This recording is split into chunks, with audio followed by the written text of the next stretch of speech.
Hey there, welcome to the 25th episode of The Daily Shed.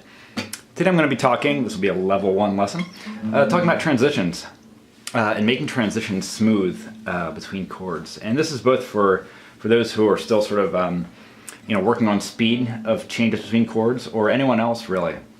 Some techniques that I use to make transitions smooth without like a big stop between chords.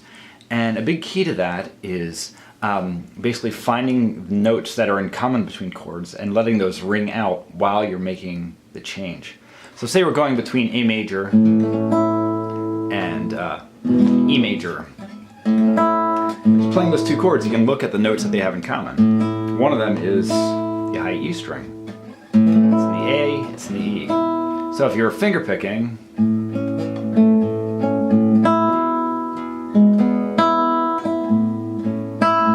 that note is common between them. So while you're making that transition, while your fingers are getting rearranged, you can hit that note and let it ring out while you're making the change. So it sounds very smooth.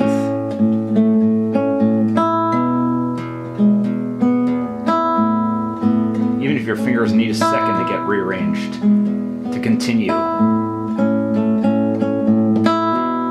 You know what, we're going between, say, C and G. You look at these chords and find the notes they have in common. One is the G string, the open G string.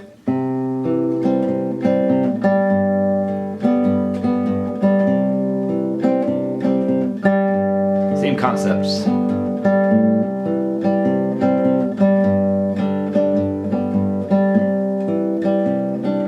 While you're getting your fingers rearranged,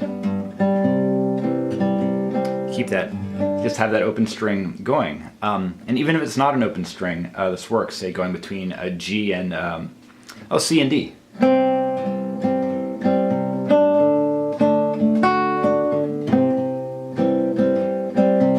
Finding a note that is not necessarily in common, but a note that you can start on while the rest of your fingers are getting rearranged. So I'm starting with C, and before I move the rest of my fingers, I'm aiming for this D on the B string, the 3rd fret of the D string. Then I aim for, on that same string, I aim for the C, which is on the 1st fret, and lead that before I go back to the C. So if I'm at the D, and back to the D. See how I'm leading? So the rest of my fingers have that second to get in place. The most important thing when you're playing any kind of music, no matter what, the most important thing is to arrive in rhythm, to arrive on the beat. If you don't do that, it'll just sound bad. It'll just sound bad, it'll be noticeable. You'll interrupt the flow. You don't want to hit a bad note, but what you want to do is you want to have something arrive on the beat. You don't want to have anything out of rhythm going. So this is a way of arriving on rhythm. Even if you're not hitting the whole chord yet, you're singing rhythm. Going to G, from D. Hitting a D note, then a G.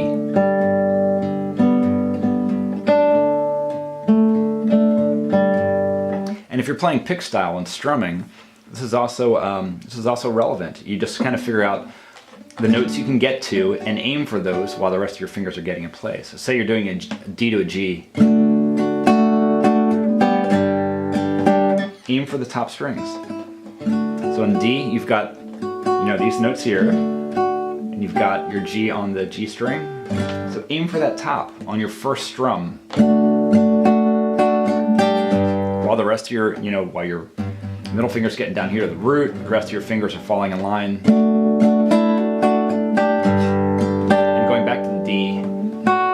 Aim for those top strings. Aim for getting that finger in place while you're doing the transition. G.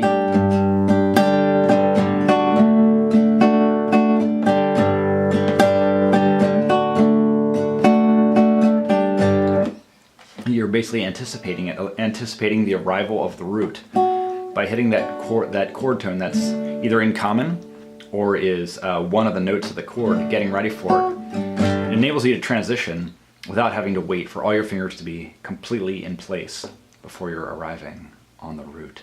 Hope this is useful to you. There's a lot to unpack here, and I'll probably be revisiting this in the future. But for now, look for those common notes and the notes that are easy to get to before you arrive with the rest of the chord and all your fingers in place. So hope this is useful to you. Please let me know any comments or questions you might have, and thank you so much for watching.